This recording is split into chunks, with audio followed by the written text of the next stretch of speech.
નમસ્કાર મિત્રો, હું પૂર્વેશ ખત્રી આપ સૌનું હાર્દિક સ્વાગત કરું છું વાત્સલ્ય ઈ લર્નિંગની ઓનલાઈન યુટ્યુબ ચેનલ પર। આજનો વિડીયો એ ખાસ કરી અને બીએમસી સિનિયર ક્લાસની જે 26 તારીખની પરીક્ષા છે એની માટેનો રહેશે। એની અંદર આપણે જે ભાવનગર મ્યુનિસિપલ કોર્પોરેશનનું જુનિયર ક્લાર્કનું 2019નું પેપર એનું ઇંગ્લિશ ગ્રામરનું સોલ્યુશન કરીશું અને થોડુંક એ આપણે જોઈશું કે ભાઈ ભાવનગર મ્યુનિસિપલ કોર્પોરેશનની એક્ઝામની અંદર કેવા પ્રકારના ક્વેશ્ચન્સ પૂછાય છે। ઓકે, તો આની માટે આપણે જ્યારે પણ ક્રિકેટ રમતી વખતે જ્યારે બેટિંગ કરવા પીચ પર ઉતરીએ એટલે આપણને થોડીક ખબર હોવી જોઈએ કે આ પીચ ઉપર દડા એ કેટલા સ્પિન થાય છે અને કેટલા બાઉન્સર થાય છે। એ જ રીતે કોઈ પણ એક્ઝામ આપવા જ્યારે તમે અપિયર થાઓ ત્યારે તમને એટલી ખબર હોવી જોઈએ, તમારી મેન્ટલ જે સ્ટ્રેન્થ તમારે પકડીને ચાલવું પડે કે ભાઈ એક્ઝામની અંદર હું નર્વસ ના થઈ જાઉં। એક્ઝામની અંદર તમને ઓલરેડી એટલી પણ ખબર હોવી જોઈએ કે કયા પ્રકારનું પેપર આવવાનું છે, એક્સપેક્ટેડ પ્રશ્નો કયા પ્રકારના પૂછાઈ શકે છે, એ રીતે આપણે મેન્ટલી તૈયાર રહેવું પડશે। તો એની માટે એક જ રસ્તો છે કે પાસ્ટના જે પેપર પૂછાયું હોય એ પેપરનું આપણે સોલ્યુશન કરીએ અને એક્ઝામિનરના માઇન્ડસેટને સમજવાનો પ્રયત્ન કરીએ। ઓકે, અને એના પરથી આપણે અંદાજો લગાવીએ કે ભાઈ હવે આ પ્રકારના પ્રશ્નો જે છે એક્ઝામની અંદર પૂછાઈ શકે છે। આ જ વસ્તુ આપણે વિડીયોની અંદર જોવાના છીએ। તો શરૂઆત કરીએ આપણે પહેલા જ ક્વેશ્ચનથી। તો આની અંદર તમને ક્વેશ્ચન એવું પૂછાયું છે કે સમીર ખાલી જગ્યા father is dead is unhappy. આવો પ્રશ્ન પૂછાય એટલે અહીંયા તો તમને ખબર પડી કે ફાધર એટલે સમીરના ફાધરની વાત છે, તો અહીંયા ક્યાંક ને ક્યાંક તમારું સંબંધક તમને આપ્યું છે, સંબંધ તમારો દર્શાવ્યો છે। તો જ્યારે સંબંધની વાત હોય, કોઈ સંબંધ દર્શાવવાની વાત હોય, એ ચાહે કોઈ વ્યક્તિ જોડે હોય, ચાહે કોઈ વસ્તુ જોડે હોય, તમને એવું આપી દીધું હોય કે સમીર ખાલી જગ્યા wallet is stolen is unhappy. ખાલી જગ્યા wallet is stolen is unhappy, કે જેનું પર્સ ખોવાયું છે, તો અથવા તો વોલેટ ખોવાયું છે, તો વોલેટ પણ જે છે એ સંબંધ જ દર્શાવ્યો છે વોલેટ જોડે સમીરનો। અહીંયા પણ સમીરનો એના ફાધર જોડે સંબંધ દર્શાવ્યો છે। તો જ્યારે સંબંધ દર્શાવ્યો હોય ત્યારે આપણે તેનો ઉપયોગ કરીએ છીએ, હુઝનો ઉપયોગ કરીએ છીએ। ક્લિયર છે? તો સર વાય એટલે તો શા માટે, એવું તો અહીંયા કંઈ છે જ નહીં। ક્લિયર? પણ અહીંયા કન્ફ્યુઝ શેમાં થાય છે વિદ્યાર્થી મિત્રો? હુઝ અને હુમમાં કન્ફ્યુઝ થાય છે। હું તમને બિલકુલ આની શોર્ટ ટ્રીક એ કહીશ કે જો ખાલી જગ્યા પછી ટુ બીનું રૂપ હોય એટલે કે એમ ઇઝ આર વોઝ વેર, અથવા તો ક્રિયાપદ હોય, ક્રિયાપદ આપેલું હોય, તો તમારે શેનો ઉપયોગ કરવાનો? હુનો ઉપયોગ કરવાનો। સર કઈ રીતે? તો હુની વાત કરીએ આપણે તો તમને આપ્યું હોય કે the person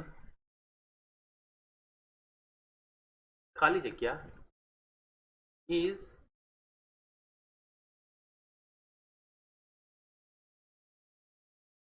standing near the gate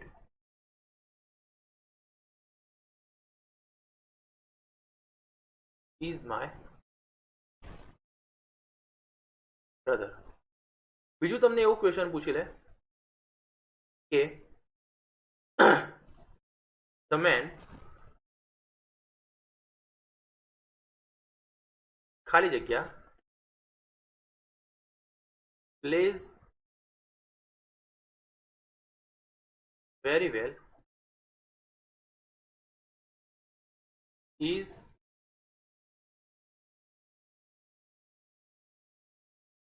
my cousin। તો અહીંયા શું આપ્યું છે?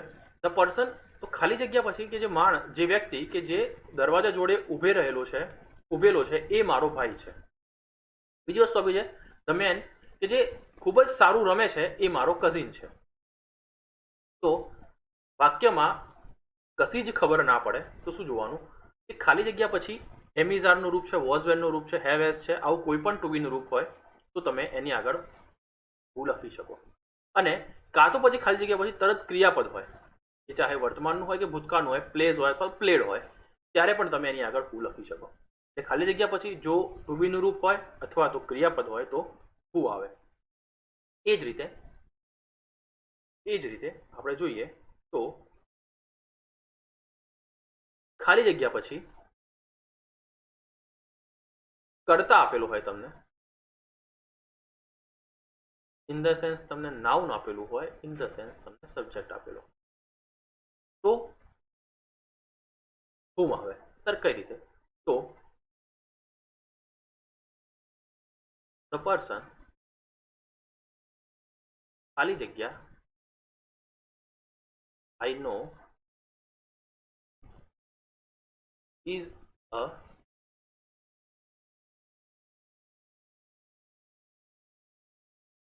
બિઝનેસમેન. જે માણસ જેને હું ઓળખું છું એ બિઝનેસમેન છે, આવું કઈ છે. તો ખાલી જગ્યાની પછી તમને પાછળ તરત કરતા દેખાય છે. અહીંયા આઈ છે, એની જગ્યાએ તમારું કંઈ પણ આપ્યું હી હોય તો અહીંયા નોઝ આપત તમને, હી જોડે નોઝ આવે, પણ અહીંયા આઈ છે એટલે પાછળ એસ કે એસ ના આવે. તો હી હોય, શી હોય, હે હોય, આવું કોઈ પણ તમને નામ આપેલું અથવા તો સર્વનામ આપેલું હોય, નામ અથવા સર્વનામ, ઇન ધ સેન્સ ટૂંકમાં કરતા હોવું જોઈએ. ઓકે, તો જ્યારે પણ તમને અથવા તો કોઈ નામ આપેલું હોય, કોઈ પ્રોપર નામ આપેલું હોય, રમેશ, ઓકે, છગન મગન, કંઈ પણ નામ આપેલું હોય, તો ખાલી જગ્યાની પછી જો નામ સર્વનામ કે કોઈ નામ સર્વનામ અથવા તો તમને કોઈ પણ સેન્સમાં તમને કરતા આપેલો હોય ત્યારે તમારે શું લખવાનું? whom લખવાનું. ટૂંકમાં ખાલી જગ્યા પછી તો ક્રિયાપદ અથવા તો ટુ બી નું રૂપ, તો who, ખાલી જગ્યા પછી જો કરતા નાઉન અથવા તો સબ્જેક્ટ તો whom. ઓકે, આ બે વસ્તુ ખાસ ખ્યાલ રાખજો. તો અહીંયા આપણો જવાબ આવશે whose. બીજો ક્વેશ્ચન છે, ધ કમિટી ખાલી જગ્યા ડિવાઇડેડ ઇન ઇટ્સ ઓપિનિયન. તો કમિટી હોય, કમિટીની જગ્યાએ તમને જ્યુરી આપેલું હોય, એની જગ્યાએ તમને પેનલ આપેલું હોય, એની જગ્યાએ તમને બોર્ડ આપેલું હોય. તો જોવાનું એક વસ્તુ કે અહીંયા પાછળ જોવાનું, જો ઇટ્સ આપેલું હોય તો તમારે એક વચન લેવાનું, જો ધેર આપેલું હોય તો તમારે બહુવચન લેવાનું. કમિટી છે, ઓકે, મસ્ટ તો આવે નહીં, મસ્ટ પછી ડાયરેક્ટ ઈડી વાળું રૂપ ના આવે. ઓકે, બી આવી શકે, મસ્ટ બી ડિવાઇડેડ આવી શકે, પણ અહીંયા મસ્ટ પછી ડાયરેક્ટ ડિવાઇડેડ ના આવી શકે. એટલે આપણને ખબર છે કે ભાઈ અહીંયા જોઈશું તો must be A passive voice થઈ જશે. ઓકે, પણ અહીંયા એ કોઈ જરૂર નથી.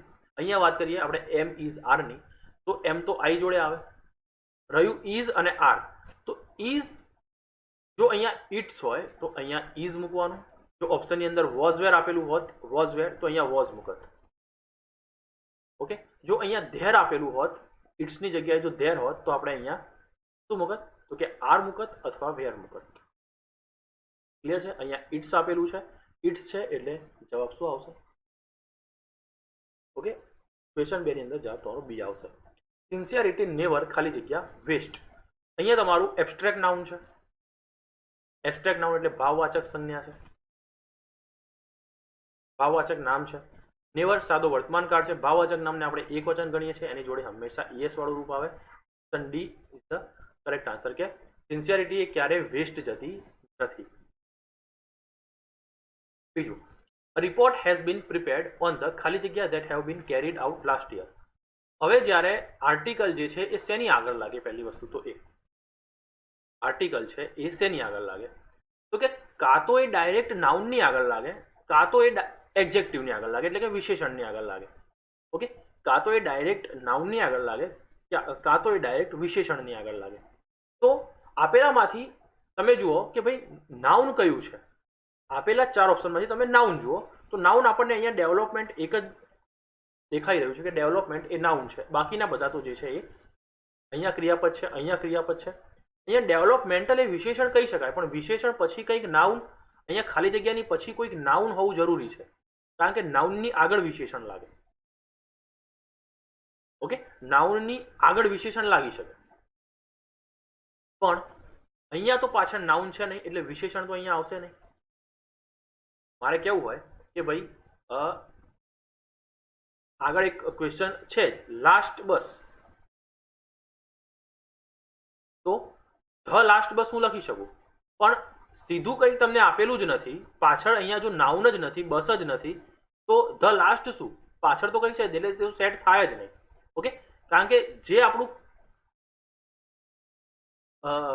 શું કહેવાય આર્ટિકલ જે છે એ આર્ટિકલ લાગે છે ભલે વિશેષણ આગળ, પણ એ આર્ટિકલ કોને અનુલક્ષીને લાગે છે? તો જે નાઉન છે એને અનુલક્ષીને લાગે છે. તો અહીંયા તો નાઉન છે જ નહીં એટલે વિશેષણ તો આવશે જ નહીં. તો રહ્યું એક જ આપણે નાઉન અહીંયા લખવાનું છે, અહીંયા ખાલી જગ્યાની અંદર નાઉન લખવાનું છે. તો નાઉન આપેલા 4 ઓપ્શનમાંથી ફક્ત ને ફક્ત ડેવલપમેન્ટ જ છે. ઓકે, તો option B is the correct answer. જેમ કે બીજું આનું વિશેષણ થઈ શકે ડેવલપિંગ, DEVELOPING, ડેવલપિંગ કન્ટ્રી. તો અહીંયા ધ ડેવલપિંગ કન્ટ્રી એવું તમે લખી શકો, કારણ કે આ કન્ટ્રી છે એની આગળ આ નાઉન વિશેષણ આવી ગયું, એડજેક્ટિવ આવી ગયું કે ડેવલપિંગ કન્ટ્રી. પણ અહીંયા નામ જ ના હોય તો એ તો સેટ, કન્ટ્રી આપેલું જ ના હોય તો પછી કંઈ સેટ જ ના થાય. ઓકે, તો પછી આ ધ છે એ સેટ જ ના થાય. તો એટલું વસ્તુ યાદ રાખવાનું કે નામ છે અથવા તો વિશેષણની પાછળ જો નામ આપેલું હોય એની આગળ આપણો આર્ટિકલ લાગે, એ પછી અ હોય, ધ હોય કે ગમે તે હોય. તો અહીંયા આપણને નામ ફક્ત ને ફક્ત એક જ દેખાય છે, એ છે ડેવલપમેન્ટ.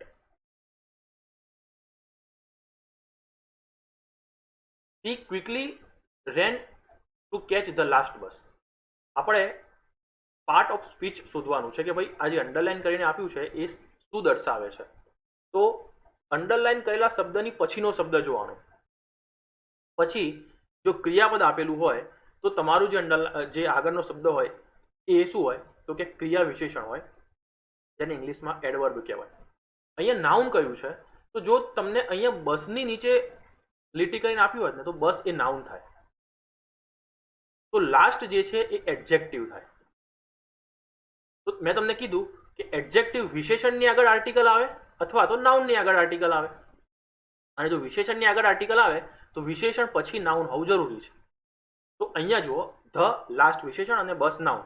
તો અહીંયા નાઉન તમારું બસ થશે, એની આગળ વિશેષણ લાસ્ટ થશે, અને સી જે છે એ નામની જગ્યાએ વપરાયેલું શું કહેવાય? પ્રોનાઉન કહેવાય. નાઉનની જગ્યાએ વપરાય એને શું કહેવાય? પ્રોનાઉન કહેવાય. તો આ રીતે તમને each and everything, each and every word તમને એ ફિગર ઓફ સ્પીચની અંદર કયું છે એ તમને ખબર હોવી જોઈએ. હી મેડ મી ખાલી જગ્યા માય કાર. તો જ્યારે પણ મેડ આવે અને વાક્ય એક્ટિવ હોય તો તમારે ટુ વગરનું સાદું ક્રિયાપદ મૂકવાનું. ટુ વગરનું સાદું ક્રિયાપદ અહીંયા શું છે? મૂવ છે. પણ જો આ વાક્યને હું પેસિવ બનાવું કે આઈ વોઝ મેડ ખાલી જગ્યા માય કાર બાય હિમ, આ વાક્યને મેં પેસિવ બનાવ્યું. તો હવે પેસિવ વાક્ય જોડે અહીંયા શું આવશે? ટુ મૂવ આવશે. ઓકે, જો વાક્ય પેસિવ છે તો ટુ મૂવ આવે, મેડ જોડે ટુ વાળું ક્રિયાપદ આવે. પણ જો વાક્ય એક્ટિવ છે તો મેડ જોડે કેવું આવે? તો કે સિમ્પલ ક્રિયાપદ, એટલે કે SES કે ટુ વગરનું, ING બાયએનજી વગરનું સિમ્પલ ક્રિયાપદ આવે. તો અહીંયાથી તમને શું ખબર પડી કે મેડ, ગેટ અને હેવ વાળી જે વાક્ય રચના છે ક્યાંક ને ક્યાંક પરીક્ષાની અંદર અહીંથી ક્વેશ્ચન હવે આવી શકે છે.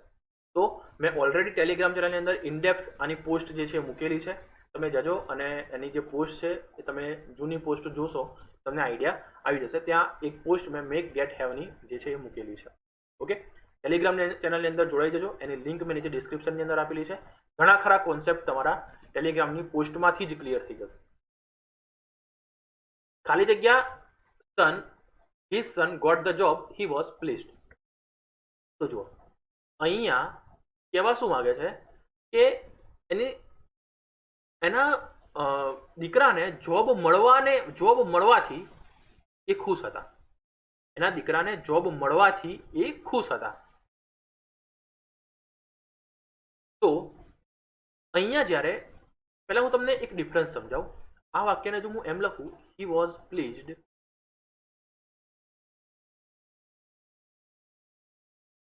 ખાલી જગ્યા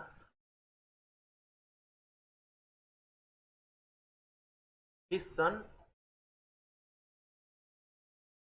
got the job, કે તે ખુશ હતા કારણ કે તેમના પુત્રને જોબ મળી ગઈ હતી, તેમના પુત્રને જોબ મળી. તો અહીંયા હી વોઝ પ્લીઝડ, તો પાછળ અહીંયા તમને કારણ આપેલું છે. તો જો પાછળ કારણ આપેલું હોય અને અસર એની આગળ આપેલી હોય, એની અસરથી એક મતલબ કે એમને જોબ મળી એના કારણે ખુશ હતા, તો અહીંયા અસર જે વાક્ય છે એની પહેલા આપેલી છે, ત્યારે આપણે અહીંયા બીકોઝનો ઉપયોગ કરવાનો. બીકોઝ પછી શું આવે? કારણ આવે. પણ જો આ જ વાક્યને હું કારણ જે છે એ આગળ લાવી દઉં છું, his son got the job, he was pleased. તો અહીંયા શું છે? અહીંયા પછી જે છે એ પહેલા અસર દર્શાવી છે અને પછી એનું કારણ છે, જ્યારે અહીંયા પહેલા કારણ છે અને પછી એની અસર છે. તો જો કારણ તમને પહેલા આપેલું હોય, ઓકે, અહીંયા બીકોઝ પછીનો જે ભાગ છે એ જો તમને આગળ આપેલો હોય, ત્યારે તમે બીકોઝના સ્થાને શેનો ઉપયોગ કરી શકો? એઝનો ઉપયોગ કરી શકો. અને આનું ગુજરાતી, સામાન્ય ગુજરાતી એ થાય કે એના છોકરાને જોબ મળવાથી તેઓ ખુશ હતા. એ ખુશ હતા, તેના છોકરાને જોબ મળવાથી અથવા મળવાને કારણે તેઓ ખુશ હતા. પણ જો કારણ તમારું આગળ આવી જાય છે તો એની આગળ તમારે એઝનો ઉપયોગ કરવાનો. અને જો પહેલા તમને અસર આપેલી છે અને પછી જો કારણ આપેલું છે, તો એ કારણની આગળ તમારે શેનો ઉપયોગ કરવાનો? બીકોઝનો ઉપયોગ કરવાનો.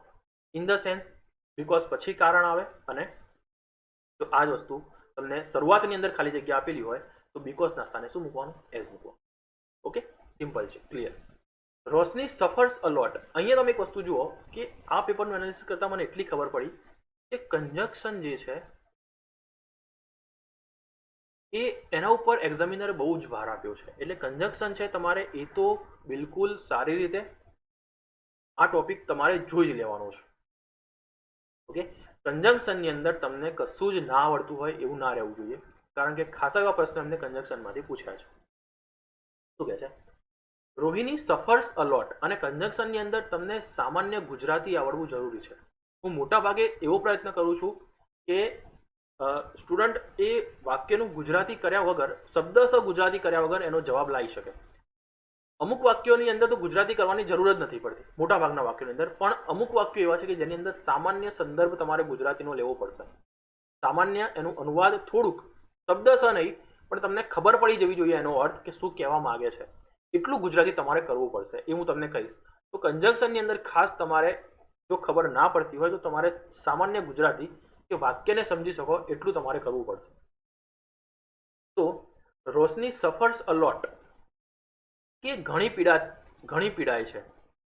ખાલી જગ્યા C always keep a cheerful face. છતાં તે હસતો ચહેરો રાખે છે. તો એ ઘણી પીડાય છે, છતાં માટે શું આવશે? બટ. કે ભાઈ છતાં પણ, બટ એ જે હંમેશા એનો ચહેરો છે એ હસતો રાખે છે. તો અહીંયા રોશની ઘણી પીડાય છે છતાં તેનો ચહેરો જે છે એ હસતો રાખે છે. એની માટે શું વપરાય? બટ. છતાં અથવા તો પણ તે તેનો ચહેરો જે છે એ હસતો રાખે છે. ક્લિયર? અથવા જો આની અંદર તમને એવું આપેલું હોય કે ખાલી જગ્યા રોશની સફર્સ અ લોટ, ખાલી જગ્યા Roshni suffers a lot, she always keeps a cheerful face. તો જો આની જ વાક્ય રચના હોય, આવું ને આવું જ હોય, પણ જો ખાલી જગ્યા તમને આગળ આપેલી હોય, ખાલી જગ્યા જો તમને આગળ આપેલી હોય અને ઓપ્શનની અંદર તમને ધો આપેલું હોય તો ધો આવે. ખબર પડી? Roshni suffers a lot but she always keeps a cheerful face. She always keeps a cheerful face.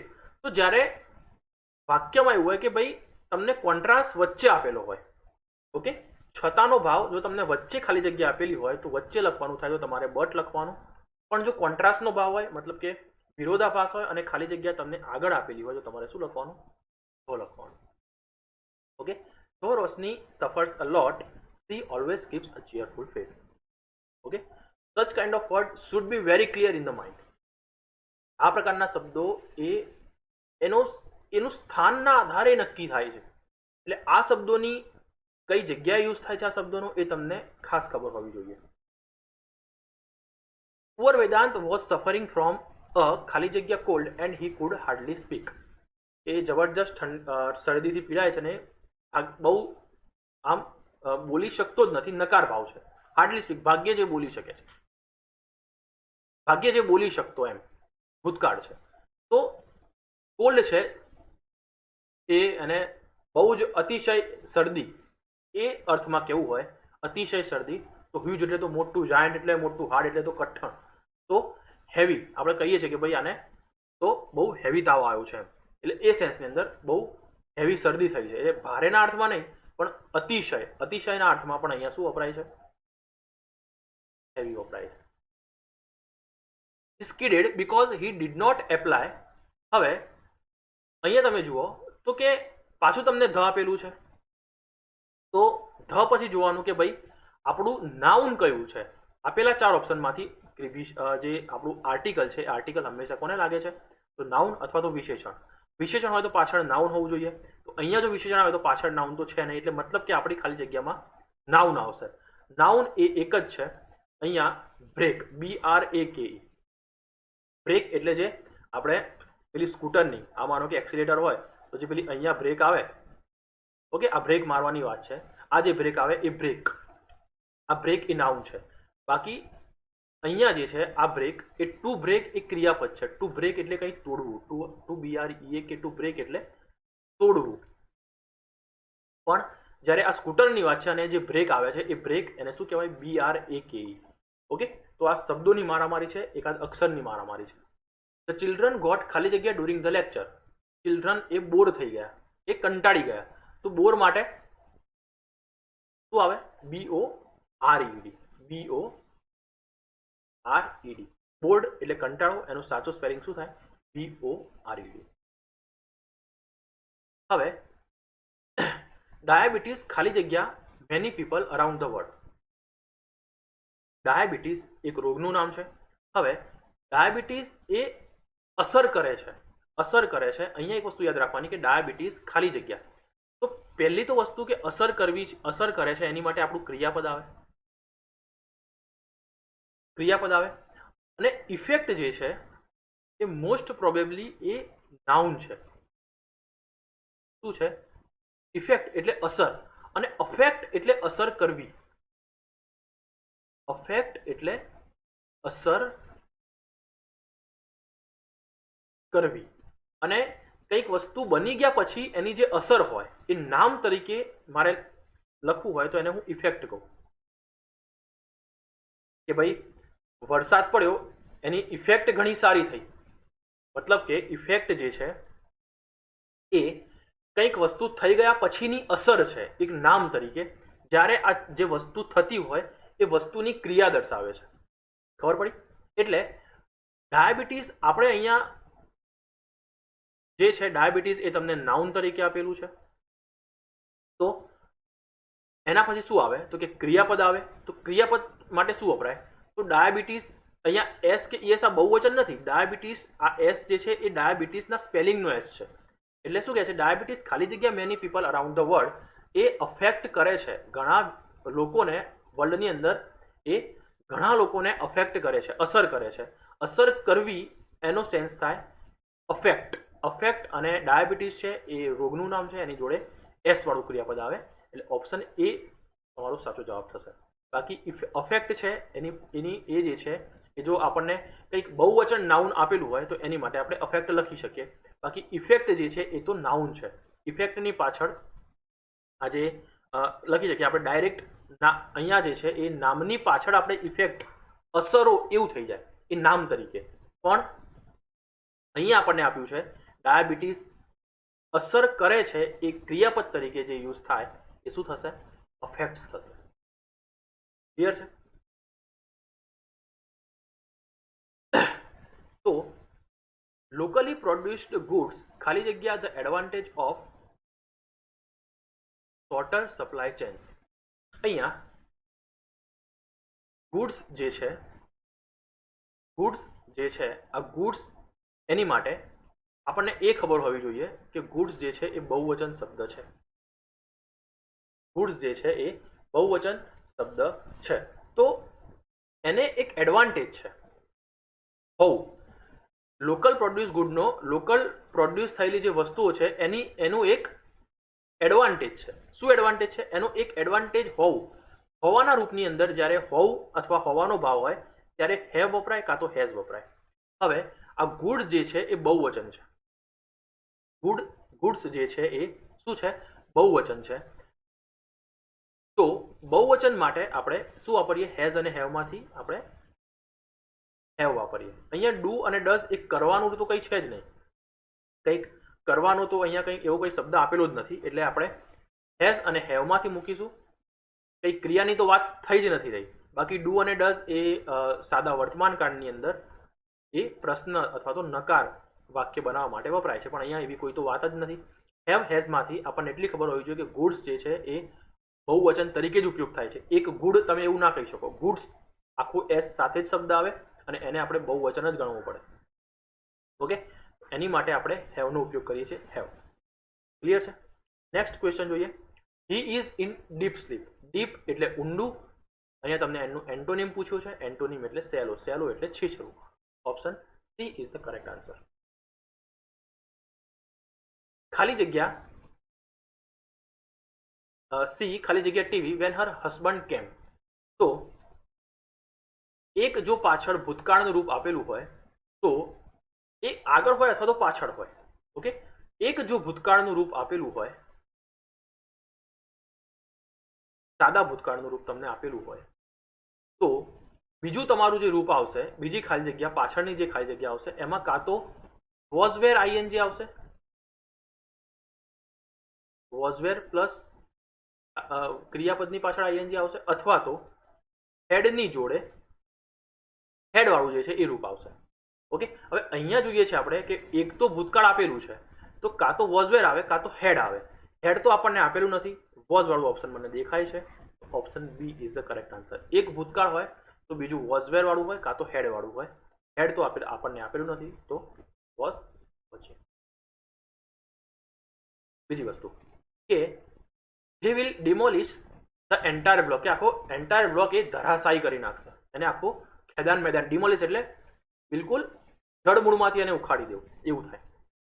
હવે અહીંયા તમને ધે વિલ આપેલું છે. વિલનું પેસિવ શું થાય? તો કે વિલ બી. આટલી ખબર પડી જાય.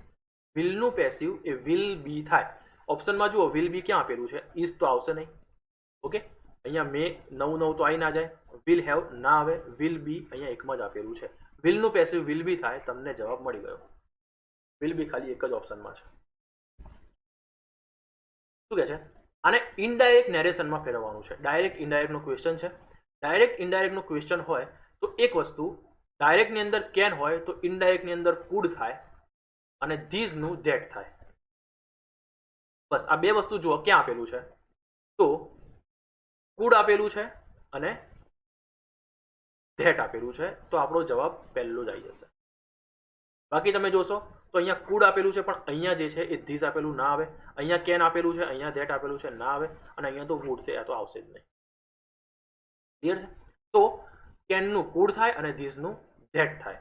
તો કેનનું કુડ અને ધીસનું that. Option A is the correct answer. We ખાલી જગ્યા ઓરેન્જ વિથ અ નાઇફ.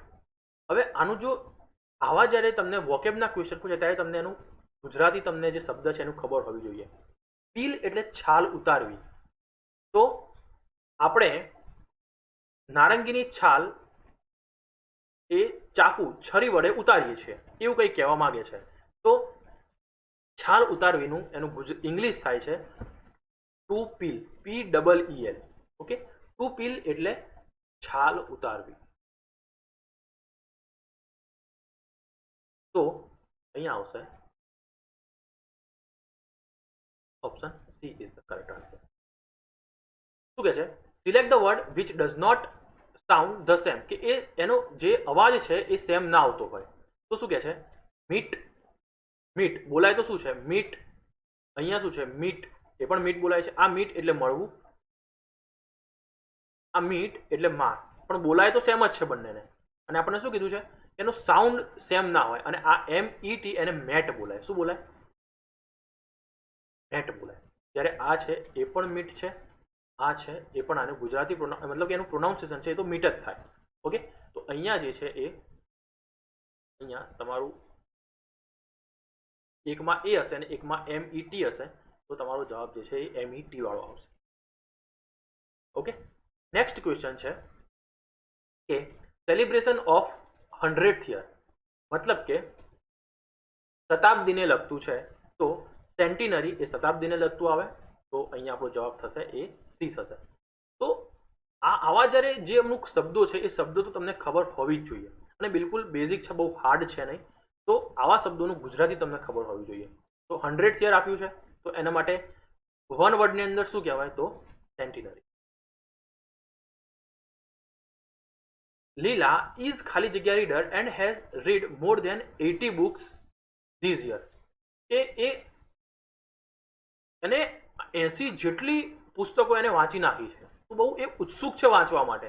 એવું તમે આ થોડુંક આનું સામાન્ય થોડુંક સમજો વાક્ય. તો શું કહેવા માંગે છે કે ભાઈ એને એક વર્ષમાં 80 બુકો વાંચી નાખી છે, તો એ વાંચવા માટે ઘણી જ ઉત્સુક રહે છે.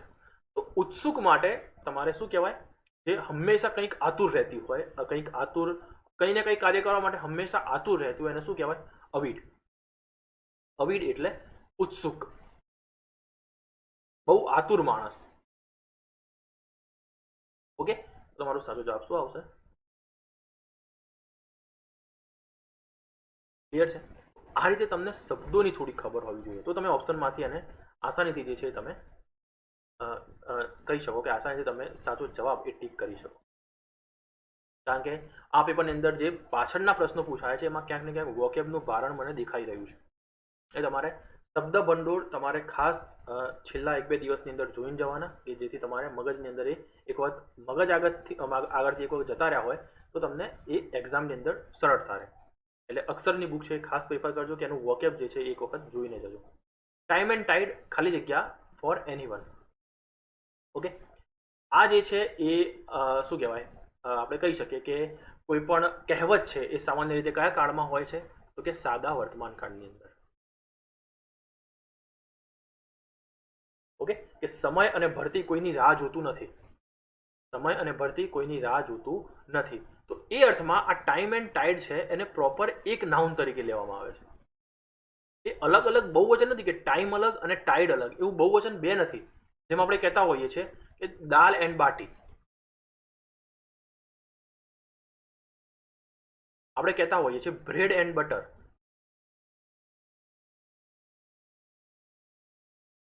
આ કંઈ બહુવચન નથી, આ એક વચન જ છે. તો આવા અપવાદ શબ્દો છે એ ખાસ ખબર હોવી જોઈએ. તો એ રીતે ટાઈમ અને ટાઈડ આ એક કહેવત છે, અને એની માટે આપણે એક વચન યુઝ કરીએ છીએ. ઓકે, ડુ નોટ નહીં, ડઝ નોટ વેઇટ આવશે આની અંદર. એ કોઈની રાહ જોતું નથી. આને આખાને આપણે એક વચન તરીકે ગણીએ છીએ. ટાઈમ અને ટાઈડ એ આખું એક વચન નામ આપણે લેવાનું છે. If you heat ice it ખાલી જગ્યા. જો તમે બરફને ગરમ કરો તો એ પીગળે છે. તો જો એક બાજુ જો સાદો વર્તમાન કાળ હોય તો બીજી બાજુ કાં તો એ સાદો વર્તમાન કાળ આવે, વર્તમાન કાળનું રૂપ આવે, અથવા તો ભવિષ્યકાળનું રૂપ આવે. અહીંયા ભવિષ્યકાળ તો તમને ક્યાંય દેખાતો નથી, ઇઝ વાળું તો આવશે નહીં, અને ભૂતકાળ બી આવશે નહીં. તો એક જ વધ્યું મેલ્સ. વર્તમાન જોડે કાં તો વર્તમાન આવે કાં તો ભવિષ્ય આવે. તો અહીંયા ભવિષ્ય તો આપણને આપેલું નથી, તો રહ્યું એક જ મેલ્સ. ક્લિયર છે? નેક્સ્ટ ક્વેશ્ચન જોઈએ કે they talked as if they were wise men. They talked as if they were wise men. તો અહીંયા શું કહે છે કે એને વાત કરી કે એ બહુ આમ હોશિયાર ના હોય. વાઇસ એટલે આમ તમે શાણો કહી શકો. તો ટોક કરી, તો એને શું કર્યું? ટોક કરી, વાત કરી, અને એની અંદર કંઈક વધારો કર્યો. વાત કરી તો વાત કઈ રીતે કરી? તો આ ટોકની અંદર કઈ રીતે ટોક કરી? તો એ ક્રિયાપદની અંદર વધારો કરવા માટે તમને આખે વખત પાછળનું સેન્ટેન્સ આપેલું છે, as if they were wise men. They talked as if they were wise men, એટલે બહુ સાણા માણસો હોય એ રીતે એમને વાત કરી. વાત કરી તો વાત કરવામાં એમને અહીંયા વિશેષણ આપેલું છે. વાત કરવા માટે, પણ કઈ રીતે વાત કરી એના માટે પાછળનું આખું વિશેષણ તમને વાક્ય તરીકે આપેલું છે. તો વાત કરવામાં વાત કરવાની રીત એને ક્લેરિફિકેશન કર્યું છે, એટલે કે અહીંયા ક્રિયાપદને ક્લેરિફાય કરતું આખું તમને ક્લોઝ આપેલું છે.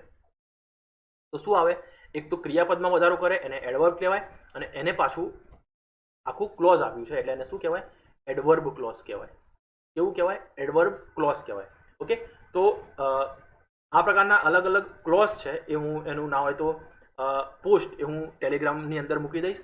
તો એ તમને ઇનડેપ્થ અહીંયા બધું કરવા જઈશું તો આપણે વિડીયો બહુ લાંબો થઈ જશે. ઓકે, અને હાલ એક્ઝામ પોઈન્ટ ઓફ વ્યૂથી વાત કરીએ છીએ તો આ ક્લોઝ છે અને બીજી એક ફિગર ઓફ સ્પીચ, આ બે વસ્તુ હું ટેલિગ્રામની અંદર પોસ્ટ કરી દઈશ. તો ટેલિગ્રામની અંદર જોડાઈ જજો અને એકવાર એ પોસ્ટ જે છે એને જોઈને જજો. ઓકે, તો ત્યારે તમને ખબર પડી જશે કે ભાઈ એડવર્બ ક્લોઝ કયું કહેવાય, નાઉન ક્લોઝ કયું કહેવાય. ઓકે, ટાઈપ ઓફ ક્લોઝ હું તમને ત્યાં પોસ્ટમાં સમજાવી દઈશ આખું. તો બીજી વસ્તુ, ફ્રેઝમાં અને ક્લોઝમાં શું ફરક હોય, તો ક્લોઝની અંદર તમને કર્તા અને ક્રિયાપદ આખું આપેલું હોય, કર્તા પણ હોય અને અંદર ક્રિયાપદ પણ હોય, એને ક્લોઝ કહેવાય. પણ જો ખાલી કોઈ તમને સીધું એમાં કર્તા ક્રિયાપદ તમને દેખાય નહીં, કર્તા અને ક્રિયાપદ તમને દેખાય નહીં, તો એ શું હોય, એ ફ્રેઝ હોય. જેમ કે આપણે ઇડિયમ્સ એન્ડ ફ્રેઝની અંદર જે વાંચતા હોઈએ છીએ એ બધા ફ્રેઝ હોય, એમાં કર્તા ક્રિયાપદ ના આવે. ઓકે, એમાં સીધું જે વસ્તુ હોય એ સીધો વસ્તુનો સાર આવી જાય, પણ આની જોડે આખું વાક્ય હોય, આખી લાઈન આપેલી હોય જેની અંદર કર્તા પણ હોય અને ક્રિયાપદ પણ હોય, અને ક્લોઝ કહેવાય. ક્લિયર છે? અહીંયા આવશે એડવર્બ ક્લોઝ. આવા એડજેક્ટિવ ક્લોઝ પણ આવે. તો એ હું તમને પોસ્ટની અંદર ડેપ્થની અંદર તમને એ જોશો એટલે તમને સિમ્પલી આઈડિયા આવી જશે. Next, which figure of speech. Figure of speech આ બે વસ્તુ જે છે એ તમારા માટે થોડીક નવી છે. કદાચ ક્લોઝ, ટાઈપ ઓફ ક્લોઝ તો તમને ખબર પણ હશે જો તમારી સારી એવી તૈયારી હશે તો, પણ ફિગર ઓફ સ્પીચ એ ખાસ કરીને ગૌણ સેવા પૂછતી નથી હોતી, ગૌણ સેવા નથી પૂછાતું હતું, પણ છતાં પણ હું ફિગર ઓફ સ્પીચ એટલે શું કહેવાય, તમે જે ગુજરાતીની અંદર જેને અલંકાર કહો છો ને એને ઇંગ્લિશની અંદર ફિગર ઓફ સ્પીચ કહેવાય. શું કહેવાય? Figure of speech. તો અહીંયા શું કહે છે કે four fools fell in a fountain. તો જુઓ, અલંકારિત ભાષા વપરાય છે કે ચંદુ કે ચાચા ને ચંદુ की चाची को चांदनी की रात में ऐसे એવું કઈ આવે છે ને, ચંદુ કે ચાચા ને ચંદુ की चाची को चांदनी रात में चांदी की चमचे से चटनी चटाई. તો એ કેવું અલંકારિક ભાષા છે, એમાં કોઈ મતલબ એનો ખાસ છે નહીં, પણ એક અલંકારિત ભાષા છે. તો એ જ રીતે દરેકની અંદર એફ એફ એફ એફ, પેલામાં ચ. ઓકે, એટલે આપણે એને વર્ણ સગાઈ, ગુજરાતીમાં કહીએ તો વર્ણ સગાઈ, અને ઇંગ્લિશમાં શું કહેવાય, એલિટ્રેશન. તો ઓપ્શન સી તમારો કરેક્ટ આન્સર થશે. સિમાઇલ. સિમાઇલ એટલે રૂપક.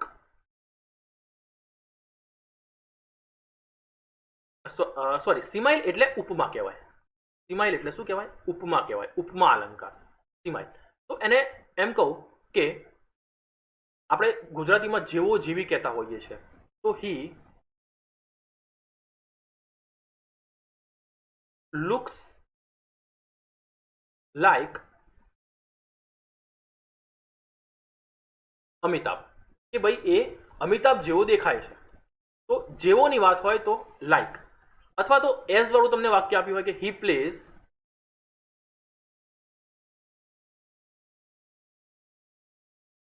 એઝ વેલ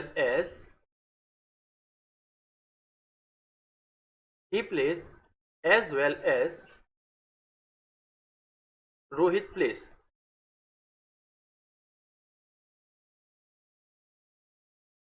તો એક કોના જેવું રમે છે, તો કેવું, જેવું રોહિત રમે છે એવું ને એવું તે પણ રમે છે. તો એના જેવું દર્શાવ્યું હોય તો એઝ નો ઉપયોગ થાય અથવા લાઈક નો ઉપયોગ થાય, એને આપણે ઉપમા અલંકાર, એને ઇંગ્લિશમાં શું કહેવાય, સિમાઇલ. મેટાફોર એટલે રૂપક. રૂપક એટલે એને એ જ બતાવ્યો હોય. આપણે નથી કહેતા કે યુ આર અ ડોંકી, તું સાલા ગધેડો છે, યુ આર અ ડોંકી, એને સીધું જ બતાવે તું ગધેડો જ છે. એ રીતની અંદર જો એને એ વસ્તુ જ બનાવી દીધી હોય, જેની સરખામણી કરી હોય, એ જ વસ્તુ એને બનાવી દીધો હોય, એવું કઈ વાક્યમાં તમને આપેલું હોય, તો એને સીધું રૂપક કહેવાય કે એ જ છે, એના જેવું નહીં, એ જ છે એ સંદર્ભમાં. ઓકે, સિમ્પલી ગુજરાતીમાં તમને આસાનીથી ખબર પડી જશે. એલિટ્રેશન એટલે એને ગુજરાતીમાં કહેવાય વર્ણ સગાઈ. એટલે આવી રીતે એક શબ્દ જે છે એ સેમ આવતા હોય અને એ જ રીતે રિપીટેશન એ તમારો આખો શબ્દ રિપીટ થાય. જેમ કે ખાસ કરીને તમને હેપી છે અથવા તો આવા કોઈ શબ્દો આખા વાક્યમાં રિપીટ થતા કરે તો એને શું કહેવાય? રિપીટેશન. હું લગભગ આપણે જોવા જઈએ ને તો 12 થી 13, આમ તો વધારે ફિગર ઓફ સ્પીચ છે, પણ 12 થી 13 જે પરીક્ષાની અંદર પૂછાઈ શકે એવી છે. આનું આખું લિસ્ટ હું આખું જેનો મસ્ત સરસ મજાની પોસ્ટ હું ટેલિગ્રામની અંદર પોસ્ટ કરી દઈશ. આ તમે ખાસ જોઈને જજો. તો આવા ક્વેશ્ચન આવશે. એ જનરલી ગૌણ છે આની અંદર નથી આવતા હોતા, પણ તમને બીએમસીની એક્ઝામની અંદર આ પોસ્ટ ઘણી કામ લાગશે. ઓકે, તો આ બંને જે આપણે વાત કરી ક્લોઝની અને આ ફિગર ઓફ સ્પીચની, એની પોસ્ટ તમને ટેલિગ્રામ ચેનલની અંદર મળી જશે. આજ રાત સુધીમાં, સાંજ અથવા તો રાત સુધીમાં હું પોસ્ટ કરી દઈશ. તો એ રીતે તમારે ખાસ આટલી વસ્તુ જોઈને જવાની છે. કારણ કે જો આ ફિગર ઓફ સ્પીચ આપણે આખી સમજાવવા બેસીએ તો એ તો બહુ ટાઈમ જતો રહે અને બહુ લાંબો વિડીયો પણ થઈ જાય. અને એના કરતાં તમે એ પોસ્ટમાંથી જોઈ લેશો, તમને આસાનીથી ખબર પણ પડી જશે અને શું કહેવા માગે છે થોડુંક સમજી લેશો તો તમને આવનારી જે સિનિયર ક્લાર્કની પરીક્ષા છે એમાં સારો એવો ફાયદો પણ થઈ રહેશે. તો જો વિડીયો ગમ્યો હોય તો વિડીયોને લાઇક કરજો, ચેનલને સબસ્ક્રાઇબ ન કર્યું તો સબસ્ક્રાઇબ કરી નાખજો અને બેલ આઇકનને ખાસ ટિક કરી નાખજો કે જેના કારણે કોઈ પણ નોટિફિકેશન જે છે એ તમારા સુધી પહોંચી શકે. ઓકે, અને જો સ્ટીલ જો યુટ્યુબ ઘણી વખત નોટિફિકેશન નથી આપતું હોતું તો તમારે શું કરવાનું છે? ટેલિગ્રામ ચેનલને જોઈન કરી નાખવાની છે, જેની અંદર હું સૌથી પહેલાં જે છે કોઈ પણ વિડીયો અપલોડ થાય, કંઈ પણ પોસ્ટ હોય તો ટેલિગ્રામની અંદર સૌથી પહેલાં આવે છે. તો આજની જે આ વિડીયોની જે અમુક આના લગતી વળગતી અમુક પોસ્ટ કહી શકાય, 1-2 પોસ્ટ, એ તમને ટેલિગ્રામની અંદર હું મૂકી દઈશ, જે તમને આપણે 100% આવનારી જે પરીક્ષા છે એની અંદર તમને કામ લાગશે. ઓકે, તો ટેલિગ્રામની અંદર જોઈન ના થયા હોય તો નીચે ડિસ્ક્રિપ્શનની અંદર મેં લિંક આપેલી છે, ટેલિગ્રામની અંદર પણ તમે જોઈન થઈ શકો છો. મળીએ નેક્સ્ટ વિડીયો સાથે. ત્યાં સુધી જય હિન્દ, જય ભારત.